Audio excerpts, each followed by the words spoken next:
What's going on, everyone, and welcome to Movie Emporium's movie review of Vampires vs. the Bronx, the newest Netflix original movie that's directed by Oz Rodriguez. Now, before we begin, hey, if you like my channel, cool, hit the subscribe button to join Movie Emporium, hit that notification bell at the top to find out what's coming next. Hey, if you like any of these videos, cool, hit the like button, as well as comment below on any video you watch, including this one. So, the vampire genre is a very well-worn genre. It has many films, whether it be campy or classic or horrifying. The list goes on and on and on. You know, vampire films have been around since like the 1918s with like Nosferatu and of course, Dracula, the original Universal film. It's a franchise that not only is very horrifying to watch because of what we have with characters that literally drink blood and stuff like that, but it also has great ideologies about, people being secluded and people being shunned and stuff like that. It's really kind of a fascinating thing to look into if you look into Dracula and whatnot. And so some of my favorite vampire films are not the Twilights or the Dracula 2000s. They're the films that involve kids.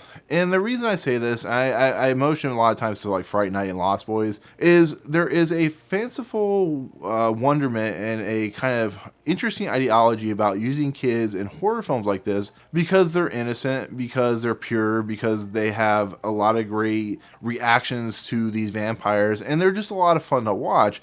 Yeah, The Lost Boys was horrifying, it was graphic and violent, but when you see like Corey Feldman or you see Corey Haim or you see Jason Patrick on the screen and same thing Kiefer Sutherland, there is a mesmerizing look to these characters, to these kids. They read the comic books or they read the stories. There's actually a kid, the Lewis character in this movie, who's reading Salem's Lot by Stephen King, which is kind of fun and interesting. He's reading about vampires. And you watch these kids in Vampires vs. the Bronx and they're doing the exact same thing.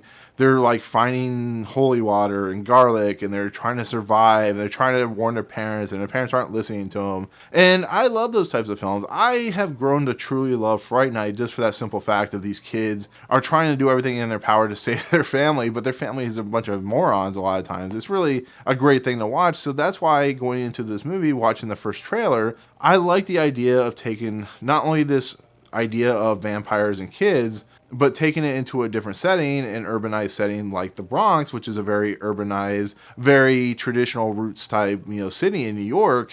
And I was kind of interested by this movie. So when I go and when I watch it, I realize that this movie is not only being a good vampire movie, but is being a very good ideology, representing its world that it's presenting, and doing a very good job of not only showing gentrification, but showing the people behind this, this area, this portion of the Bronx, and what they will do to stand up for it. These kids in this movie who are played by Jaden Michael, who plays Miguel, Gerald Jones III, who plays Bobby, and Gregory Diaz IV, who plays Lewis. And what's truly great about these three characters is not only are we getting the characters of young kids having to deal with the vampires, but they're trying to save their block. They're trying to save this bodega, which is like a small shop, with this guy named Tony, they have come to be like their mentor a little bit. And it's really nice to see they're going to throw a block party, they're going to raise money, and they're going to do everything in their power to save him, even though the family's like, we need to move past this, things are getting bad. In this, of course, unfortunately, in this area, there's a lot of drug deal stuff going on, a lot of violence, through this, group of characters named, one of them's named Henny and stuff like that. And Bobby, unfortunately, is being kind of pulled into that situation, so it's a really sad scenario. So I understand the parents wanting to move into a better location. The funny thing about the whole thing is they're doing it against vampires, and not only vampires but white vampires, which is a very great statement. That everybody that is a vampire is white, everybody that is in this Bronx area is either black or Hispanic.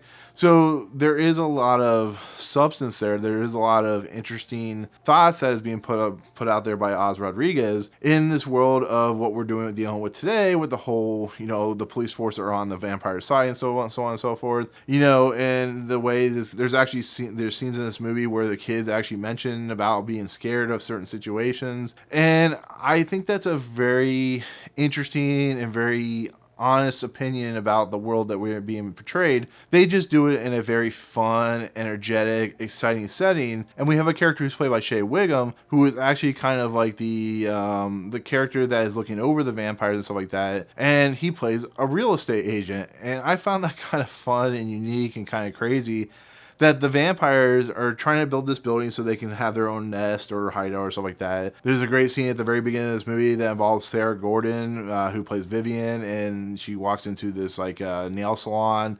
And this woman in the nail salon is very excited because she's going to sell her property, make a lot of money, and the vampires, it's good stuff. That's what makes this movie honest and true and just fun, even though it's not entirely unique. The whole vampire story's been done a billion times before.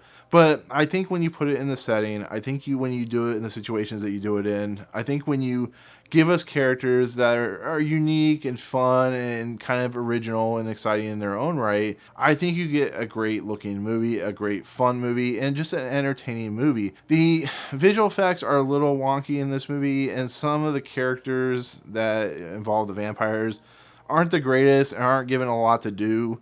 But I think the main characters on screen are fantastic, and I think it rises above the challenge of becoming a great, fun, teenager-style vampire movie that even the adults can enjoy. So, but yeah, with that said, that is my take on Vampires vs. the Bronx. Thank you so much for watching.